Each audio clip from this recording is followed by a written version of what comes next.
আজানের সময় আকাশের দিকে তাকে একটি দোয়া পড়েন, আপনার সব দোয়া কবুল হবে। আল্লাহর কসম করে বলছে, আল্লাহর কসম করে বলছে, পরীক্ষিত আমল এগুলো শেয়ার করে দিবা, তুমি আমল না করেও সওয়াব পাবা তোমার একটা শেয়ারে। এটি যদি শুনে অন্য কেউ আমল করে তুমি আর সওয়াব পেয়ে যাবা।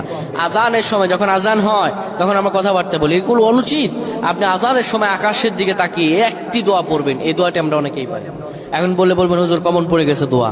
আমরা অনেকেই আল্লাহ তাআলার কাছে এটা ওটা চাই, কিন্তু সঠিকভাবে চাইতে জানি না।